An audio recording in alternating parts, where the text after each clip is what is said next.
ಬೇರೆ ಸಮುದಾಯದವ್ರನ್ನ ಮದುವೆ ಆದರು ಅನ್ನುವ ಕಾರಣಕ್ಕಾಗಿ ಗರ್ಭಿಣಿ ಮಹಿಳೆಯರನ್ನ ಕೊಲೆ ಮಾಡೋದು, ಗರ್ಭಿಣಿಯ ಮಗಳನ್ನು, ಬೇರೆ ಮಹಿಳೆ ಅಂತಲ್ಲ ಸ್ವಂತ ಮಗಳನ್ನ ಈ ರೀತಿ ಅತ್ಯಂತ ಕ್ರೂರವಾಗಿ ಕೊಂದಿರುವುದೇನದಲ್ಲ, ಇದು ನಿಜಕ್ಕೂ ಬಹಳ, ಆ ಫೋಟೋದೆಲ್ಲ ನೋಡಿದ ನಂತರ ಮತ್ತು ಆ ಮಗು ಒಂದಿದೆ ಅಲ್ಲೇ ಅದು ಹೇಳಿರೋದು ಕೇಳಿದ ನಂತರ ಮನಸ್ಸಿಗೆ ಭಾಳ ಘಾಸಿಯಾಗಿದೆ. ಈ ರೀತಿಯಾದಂಥ ಘಟನೆಗಳು ಕಲ್ಪನೆ ಮಾಡಿಕೊಳ್ಳಿಕ್ಕೂ ಸಾಧ್ಯ ಇರಲಾರದಂಥ ಒಂದು ಸಂಗತಿ ಇದು. ಹಾಗಾಗಿ ಇದನ್ನು ತೀವ್ರವಾಗಿ ಖಂಡಿಸುವುದರ ಜೊತೆಗೆ ರಾಜ್ಯ ಸರ್ಕಾರ ಮತ್ತು ಸ್ಥಳೀಯವಾಗಿ ಈಗಾಗಲೇ ಪೊಲೀಸರು ಅವರಿಗೆ ರಕ್ಷಣೆ ಭರವಸೆನೂ ಕೊಟ್ಟಾರ, ರಕ್ಷಣೆನೂ ಕೊಟ್ಟಾರ. ಇನ್ನೂ ಹೆಚ್ಚಿನ ರಕ್ಷಣೆ ಕೊಡುವುದರ ಜೊತೆಗೆ, ಯಾಕಂದರೆ ಮುಂದೂ ಏನಾಗ್ತದೆ ಗೊತ್ತಿಲ್ಲ, ಇನ್ನೂ ಹೆಚ್ಚಿನ ರಕ್ಷಣೆ ಕೊಡುವುದರ ಜೊತೆಗೆ, ಯಾಕಂದ್ರೆ ಅವ್ರದ್ದು ಬಡ ಕುಟುಂಬ, ಈಗ ಅವರಿಗೆ ಅನೇಕ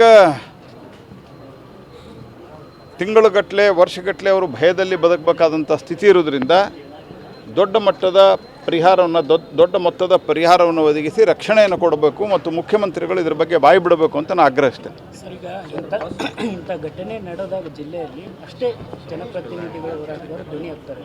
ಈ ಜಾತಿ ವ್ಯವಸ್ಥೆಯನ್ನು ಹೋಗಲಾಡಿಸಲ್ಲಿ ಜನಪ್ರತಿನಿಧಿಗಳು ಹೋರಾಟಗಾರ ಜಾತಿ ವ್ಯವಸ್ಥೆಯನ್ನು ಯಾವತ್ತೂ ಯಾವುದೇ ಜನಪ್ರತಿನಿಧಿ ಈ ಪಾರ್ಟಿ ಆ ಪಾರ್ಟಿ ಅಂತ ಹೇಳೋದಿಲ್ಲ, ಯಾರೂ ಬೆಂಬಲಿಸುವಂಥ ಪ್ರಶ್ನೆನೂ ಇಲ್ಲ. ಮತ್ತು ಘಟನೆ ಆದ ತಕ್ಷಣ ನಮ್ಮ ಇಲ್ಲಿಯ ಸ್ಥಳೀಯ ಶಾಸಕರಾಯಿತು ಕುಂದಗೋಳದ್ದು, ಇಲ್ಲಿನ ಶಾಸಕರು ಎಲ್ಲ ಭೇಟಿ ಕೊಟ್ಟಿದ್ದಾರೆ.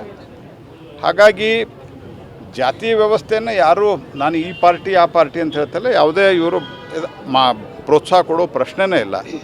ಹಾಗಾಗಿ ನಿತ್ಯದ ಜೀವನದಲ್ಲಿಯೂ ಸಹಿತ ಎಲ್ಲರೂ ಈಗ ಭಾಳಷ್ಟು ಸಮಾಜಗಳು ಒಟ್ಟಾಗಿ ಕೆಲಸ ಮಾಡೋದನ್ನು ನಾವು ನೋಡಿದ್ದೇವೆ.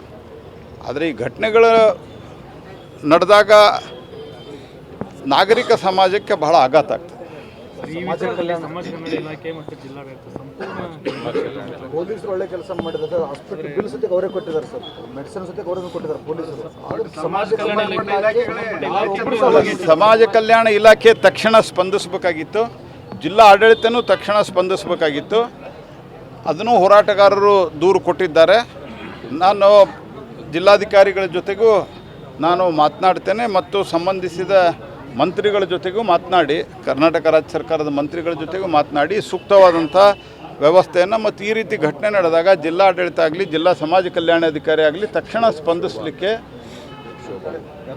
ಯಾರ ಅಧಿಕಾರಿಗಳಿದ್ದಾರೆ ನಾನು ವಿಚಾರಿಸ್ತೀನಿ. ಯಾರೋ ಶೋಭಾ ಅಂತ ಹೇಳ್ತಾ ಇದ್ದಾರೆ ಇಲ್ಲಿ ಹೋರಾಟಗಾರರು,